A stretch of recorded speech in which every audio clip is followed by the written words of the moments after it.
சந்திரபாபு நாயுடு மீண்டும் கிங் மேக்கரான வரலாறுகளை பற்றி நமது கடையர் டிவியில் என்ன என்பதை பற்றி நாம் பார்க்க போகிறோம். நடந்து முடிந்த 2024 பாராளுமன்ற தேர்தல் குறித்து சந்திரபாபு நாயுடுனுடைய வெற்றி குறித்து நாம் பார்க்க போகிறோம்.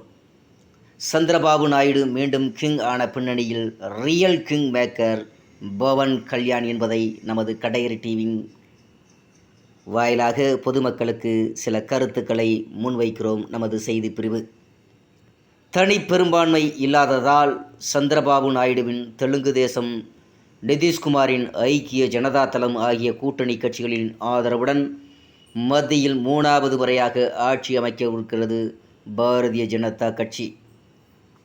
இதனால் சந்திரபாபு நாயுடு கிங் மேக்கராக உருவெடுத்திருக்கிறார். அது மட்டுமில்லாமல் ஆந்திர சட்டப்பேரவை தேர்தலில் சந்திரபாபு நாயுடுவின் தெலுங்கு தேச கட்சி வெற்றி பெற்று தனி பெரும்பான்மையுடன் ஆட்சி அமைக்கிறது. அமராவதியில் வரும் 9ஆம் தேதி சந்திரபாபு நாயுடு 4வது முறையாக முதல்வராக பதவியேற்க இருக்கிறார். மொத்தமுள்ள 175 தொகுதிகளில் தெலுங்கு தேசம் 133 தொகுதிகளிலும், ஜனசேனா கட்சி 21 தொகுதிகளிலும், பாரதிய ஜனதா கட்சி 8 தொகுதிகளிலும் வெற்றி பெற்றிருக்கிறது. அதன்படி 160க்கும் மேற்பட்ட தொகுதிகளில் தெலுங்கு தேசம் கூட்டணி மாபெரும் வெற்றி பெற்றிருக்கிறது. இவ்வளவு பெரிய வெற்றி எப்படி சாத்தியப்பட்டது என்பதற்கு பதில் இன்று நமது கடையர் டிவி செய்தி பிரிவு செய்தி நெறியாளர்களுக்கு சந்திரபாபு நாயுடு அளித்த பேட்டியில் இருக்கிறது. தனது பேட்டியில் தேசிய ஜனநாயக கூட்டணியில் அங்கமாக இருந்து இந்த வெற்றியை பெற்றுள்ளோம். தெலுங்கு தேசம், பாரதிய ஜனதா கட்சி, ஜனசேனா இணைந்து பணியாற்றியதால் தான் இந்த வெற்றி கிடைத்தது. ஜனசேனா தலைவர் பவன் கல்யாணுக்கும், பிரதமர் நரேந்திர மோடி அவர்களுக்கும், அமித்ஷா அவர்களுக்கும் எனது நன்றிகள் என கூறியிருக்கிறார் சந்திரபாபு நாயுடு அவர்கள். மேலும் அவர் கூறியதாவது: மத்தியில் மீண்டும் ஆட்சி அமைக்க தேசிய ஜனநாயக கூட்டணிக்கு உதவியது என்டிஏ கூட்டணியில் சந்திரபாபு நாயுடு தலைமையிலான தெலுங்கு தேச கட்சியை, அதாவது டிடிபி மீண்டும் இணைந்திருக்கிறது. ஆனால் அதனை எளிதாக பாரதிய ஜனதா தெலுங்கு தேசம் கூட்டணியில் இணைக்கவில்லை. சொல்லப்போனால் ஜெகன்மோகன் தலைமையிலான ஆளும் ஒய்ஆர் காங்கிரசுடன் கூட்டணிக்கு செல்லவே பாரதிய ஜனதா கட்சி அதிகம் விரும்பியது. ஏனென்றால் ஆந்திர மாநிலம் சிறப்பு அந்தஸ்து தொடர்பாக பாரதிய ஜனதா கட்சிக்கும் தெலுங்கு தேசத்துக்கும் இடையே உரசல்கள் ஏற்பட்டன. என்டிஏவில் இருந்தபோதும், முதல்வராக பதவி வகித்த போதும் பாரதிய ஜனதா கட்சியால் உதாசீனப்படுத்தப்பட்டார் சந்திரபாபு. 2017 முதல்வராக இருந்த அவர் பலமுறை மோடியை சந்திக்க முயன்றும் அவருக்கு அப்பாயின்மெண்ட் கொடுக்காமல் தவிர்த்த பிரதமர் அலுவலகம் கிட்டத்தட்ட 5 முறைக்கு மேல் சந்திரபாபு நாயுடுவை சந்திப்பதை தவிர்த்தார் மோடி. இறுதியாக தேசிய ஜனநாயக கூட்டணியை உதறினார் சந்திரபாபு நாயுடு. இதன்பின் ஜெகன் ஆட்சிக்கு வர காட்சிகள் மாறியது. பகை அரசியலால் சொல்லென்ன துயரத்தை சந்தித்தார். சட்டசபையில் குடும்பத்தை இழிவுபடுத்தியதில் தொடங்கி அவரின் பிராஜ வேதிகா வீடு இடிப்பு, இறுதியில் ஊழல் வழக்கில் கைது என ஜெகன் ஆட்சியில் தனி மரமாக ஆக்கப்பட்டார் சந்திரபாபு நாயுடு.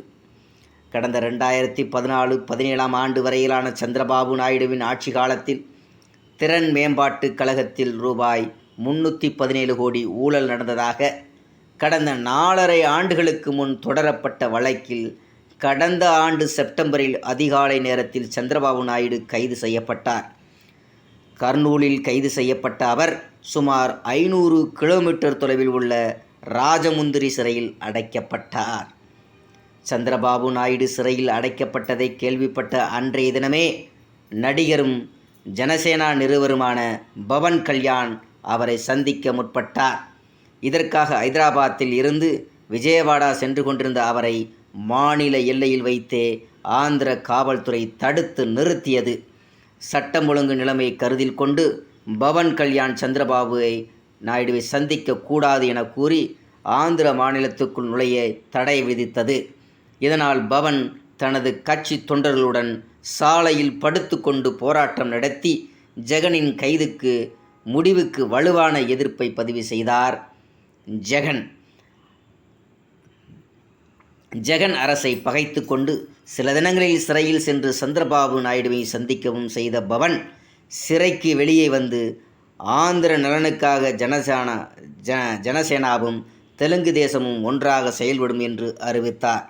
பவன் இப்படி அறிவிக்கும் முன்னரே அவரின் ஜனசேனா தேசிய ஜனநாயக கூட்டணியின் அங்கமாக இருந்தது.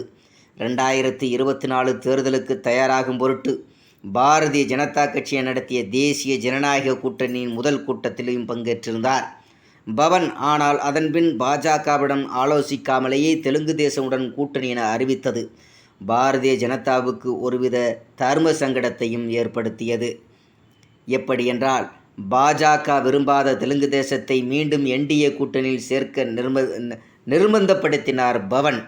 ஒரு கட்டத்தில் என்டிஏவில் தெலுங்கு தேசத்தை சேர்க்க முடியவில்லை என்றால் என்டிஏவில் இருந்து வெளியேறுவேன் என்று தனி மரமாக இருந்து சந்திரபாபு நாயுடுக்காக வரிந்து கட்டினார். பாஜக கண்டுகொள்ளாமல் இருக்க பாஜக இல்லாமலேயே முதல் கட்ட வேட்பாளர் பட்டியலை வெளியிட வைத்து அழுத்தத்தை அதிகப்படுத்தினார். பவனின் பவர் மூவுக்கு பணிந்தது பாரதிய ஜனதா கட்சி. இதனால் 6 ஆண்டுகால கசப்புகளை மறந்து என்டிஏவில் ஐக்கியமானது தெலுங்கு தேசம். சந்திரபாபு நாயுடு கைது செய்யப்படும் வரை தெலுங்கு தேசமும் ஜனசேனாவும் தனித்தனி பாதைகளில் பயணித்து கொண்டிருந்தது. நாயுடுவின் கைதை இரு கட்சியும் இணைந்து சந்திரபாபு நாயுடு கைதை துணிச்சலாக எதிர்க்க காரணமாக இருந்த பவன் சொன்னது, ஆந்திர மாநில வளர்ச்சிக்கும் அனுபவம் வாய்ந்த தலைவர் வேண்டும். நாங்கள் ஒய்ஆர் காங்கிரஸ் அல்லது முதல் ஜெகன்மோகன் ரெட்டிக்கு எதிரானவர்கள் அல்ல. ஆட்சியில் உள்ள ஒய்ஆர் காங்கிரஸ் கட்சியின் அட்டுழியங்கள், பொய் வழக்குகள், சாமானிய மக்களை அச்சுறுத்துதல், வனங்களை கொள்ளையடிப்பது மற்றும் மதுபான கொள்கைகளை எதிர்க்கிறோம் என்று தனது அரசியல் முதிர்ச்சியை வெளிப்படுத்தினார். அப்போது மட்டுமல்ல, தெலுங்கு தேசம், ஜனசேனா, பாரதிய ஜனதா கட்சி கூட்டணி அமைத்த பிறகும் தனது அரசியல் முதிர்ச்சியை வெளிப்படுத்த பவன் தவறவில்லை. பாரதிய ஜனதா கூட்டணியில் இணையும் முன்பு ஜனசேனாவுக்கு 24 சட்டப்பேரவை தொகுதிகளும் 3 மக்களவை தொகுதிகளும் ஒதுக்கப்பட்டன. கூட்டணியில் பாரதிய ஜனதா கட்சி இணைந்தபின் அக்கட்சிக்கு இடமளிக்கும் வகையில் தனது கட்சி போட்டியிடும் இடங்களை விட்டுக் கொடுத்தார். அதன்படி 21 சட்டப்பேரவை தொகுதிகளிலும் 2 மக்களவை தொகுதிகளிலும் போட்டியிட்டது ஜனசேனா. அதற்கு கிடைத்த பலனாகத்தான் போட்டியிட்ட அனைத்து இடங்களிலும் வென்று மாநிலத்தின் எதிர்க்கட்சி என்ற அந்தஸ்தையும் பிடித்தது ஜனசேனா. பவன் எடுத்த நடவடிக்கைகள் அவரின் அரசியல் புத்திசாலித்தனத்தையும் முதிர்ச்சியையும் வெளிப்படுத்தியது. 3 கட்சிகளும் இணைந்தால்தான் ஜெகனை வீழ்த்த முடியும் என்று பாஜகவை நம்ப வைத்த அவர் கூட்டணியில் ஒரு நட்சத்திர பேச்சாளராக இருந்து ஈகோ இல்லாமல் பணியாற்றினார். ஒரு ஆல் ரவுண்டராக அனைத்தையும் தனி ஆளாக எதிர்கொண்டு தனி மரமாக இருந்த சந்திரபாபு நாயுடுவை ஆட்சி கட்டிலில் அமர வைக்க போராடினார். தற்போது அதனையும் சாதித்து காட்டிவிருக்கிறார். இப்பொழுது சொல்லுங்கள், பவர் ஸ்டார் பவர் கல்யாண் தானே உண்மையான கிங் மேக்கர் என்று நமது கடையர் செய்தி பிரிவின் சார்பாக பொதுமக்களுக்கு இந்த கேள்வியை முன்வைக்கிறோம். மேலும் பல செய்திகளை பொதுமக்களுக்காக கடையர் டிவி மென்மேலும் வழங்க தயாராக காத்து கொண்டிருக்கிறது என்பதை பதிவு செய்ய